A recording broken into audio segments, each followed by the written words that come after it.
I'll be waiting for you!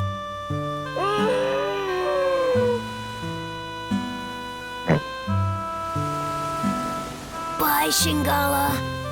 So the sea dragon, Shingala, after seeing the kindness of humans, set out on his own journey across the wide seas. Every year from that day, Shingala continued to bring Luna stones to this shore, and when he did, he always looked for Pau. Shingala never for a moment forgot the special days that he spent with Pau. And then, 20 years later, thanks to the biggest load of Luna stones ever, brought by the new Shigura elder Shingala, the world's premier research center, the Lunatic Wisdom Laboratory, was finally completed.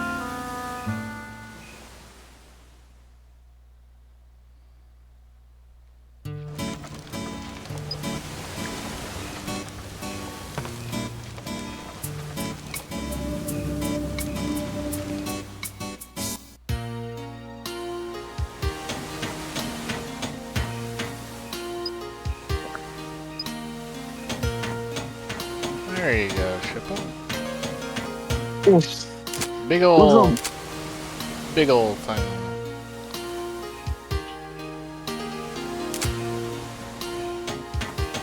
That looks like a McDonald's play place.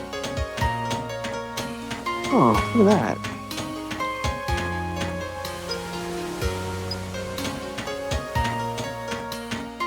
We just had amusement park concept.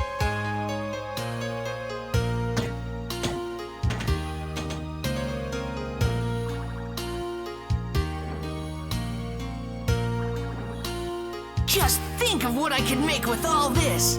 This is Lunatic Wisdom Laboratory, the greatest research facility in the world. This is the Central Lab, the biggest research room of them all. Hey, I bet they could make something to send us back 10,000 years here. I bet you're right.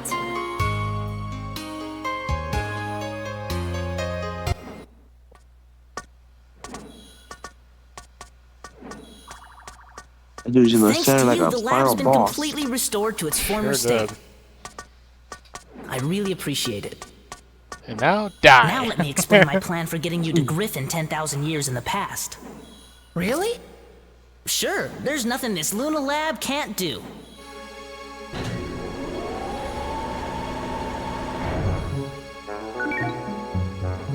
Oh, wow! Ixion, a time-traveling locomotive. A fantastic non-stop express that can cross both time and space. When this is finished, you'll be able to travel 10,000 years into the past, where Griffin is. Amazing! How much longer will it take? Well, let's see. Let me check. Dr. Jamming.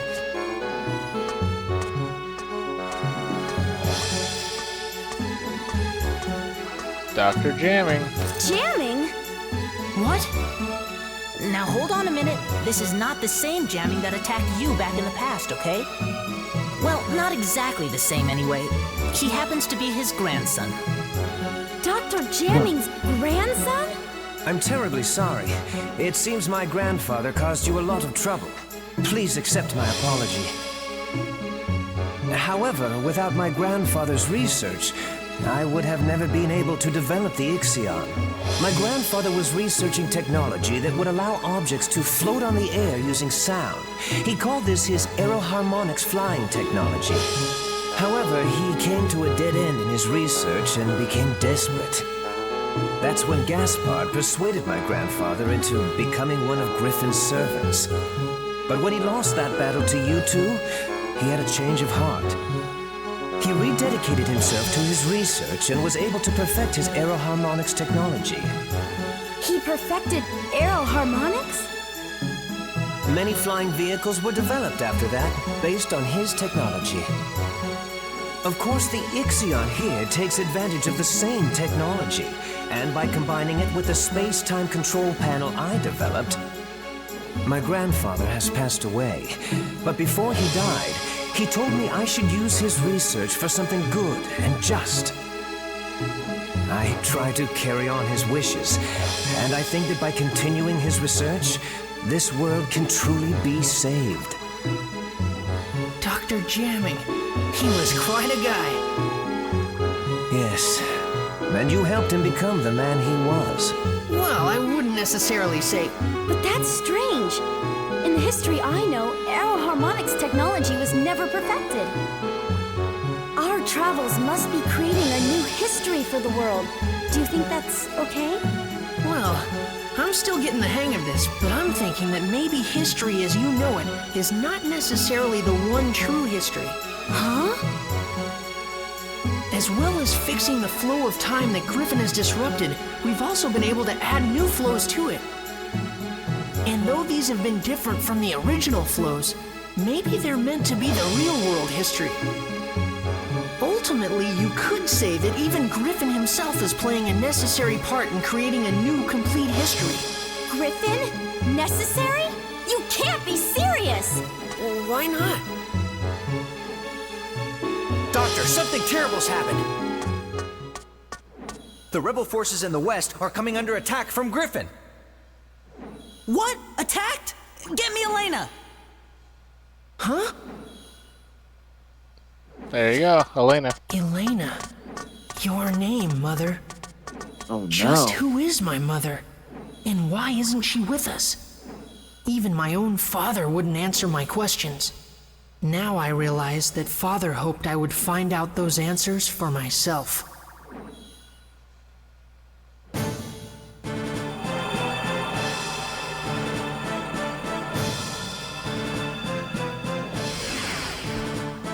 Doctor, this is Elena. We're fighting Griffin's main army over here. If it carries on like this, Griffin will probably attack the Luna Lab too. Be careful. Mother? Is that Max? Yes. You mean this boy is Elena's... That's right. Max is Elena's son. Max, I'm sorry. I'll bet your father never told you what happened to me. That's right. I'm But why? a mermaid. Max, we live in different worlds. What? It's all right, Max. I'll explain everything. I'll tell you why I couldn't go on living with you. But to explain that, I need to explain what's going on in this world now. What do you mean by that? I'm from the future, just like Monica. Our time has changed greatly because of the devastation caused by Emperor Griffin. We couldn't let Griffin get away with it. So the people of our time formed a rebel force to fight against him. But Griffin began to use the power of the stone. Stone? One of the fabled Atlamilia stones that possess great powers. Powers that can move the earth and control time. Griffin harnessed that power to rewrite history bit by bit. He turned on people and erased their very existence from history.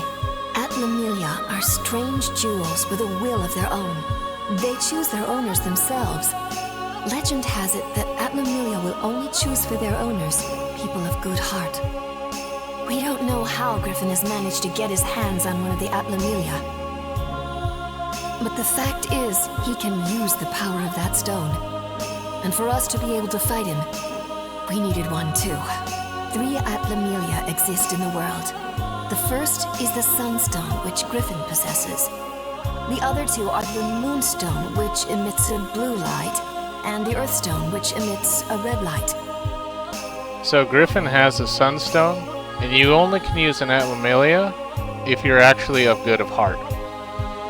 So how is Griffin able to use it? Well, he thinks he's a hero. Yep. He thinks he's a Griffin good tried to guy. increase his powers by gaining possession of the remaining 2 Atlamilia. So we searched for the remaining 2 stones. First, we traced the owner of the Moonstone.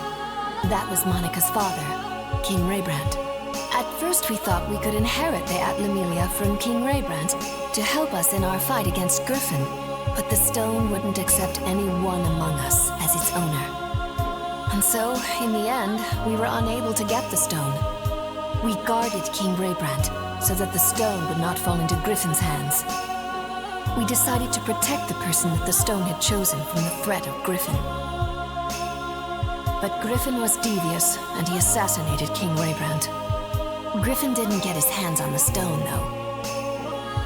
The stone refused to become Griffin's, and instead chose King Raybrand's daughter, Monica, as its new owner. That's how the second stone came to be Monica's. And so we looked for the last remaining Atlamelia, the Earthstone. But we couldn't find it, because it didn't exist in our time. According to the prophecy of the great sage, Crest, the Earthstone existed 115 years in the past. Its owner was a young boy called Gerald. We knew that Griffin would use his powers to travel through time and go back to Gerald's era looking for the stone. In order to protect the Red Atlamelia, I traveled to Gerald's time, and I made it my job to protect him. But during the time I was with Gerald, I fell in love with him. And then, Max, you were born. The first 5 years of your life went by in a flash. But then I had to return to my own time, because the war against Griffin was intensifying. I said goodbye to you and Gerald, and I returned to my time. I haven't been able to see you since. My mother is from the future? That's right, and we're the ones that were chosen by these two Atlamelia. But I was just given this stone by my father. No, not exactly. Your father couldn't even touch it anymore. He must have realized the stone had chosen a new owner. Gerald couldn't touch it himself, but he saw you could play with it without effect. The Atlamelia chose you as its new owner, so Gerald let you have it. I think that the Atlamelia have reasons for who they choose as their owners. There's probably even a reason why Griffin was chosen. A reason he was chosen? That's right. Like what? That I don't know. But the stones are guiding people for the sake of something great. I can just feel it. I'm sorry. It looks like we haven't any more time to talk. Just wait a little longer. If we can recreate Pasnos, we'll have a chance to fight back. Recreate Pasnos? But how? Max and Monica will recreate its origin point, of course. The origin point of Pasnos is a workshop in Heimrada, a village at the foot of Mount Gundor. You'll have to head there. But Mount Gundor is a dangerous place. I'm not sure if you... We'll be fine, Elena. Just leave it to us. Don't worry, Mother. I'll save you. Just stay here. Max, okay. Take care, both of you. You bet!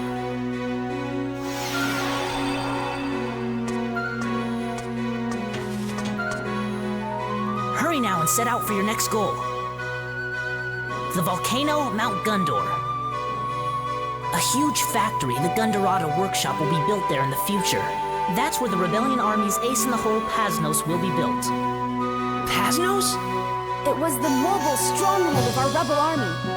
Griffin wiped Pasnos out, but if we could bring it back, I bet we can make a counterattack. Then let's go to Mount Gundor!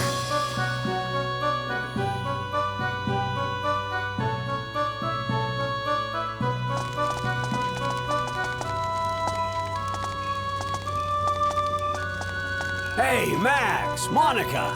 How's that bridge? We finished the repairs ages ago, guys. Then let's head for Mount Gundor. All right. Alright, Shippo. Yes. On to Mount Gundor.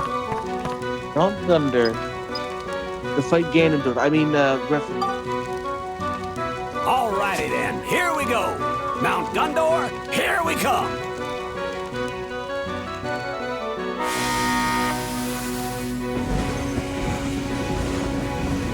They really wanted to make their own Legend of Zelda, huh? Yeah, pretty much. 3 stones, 1 stone chosen by the villain, the other by the girl who has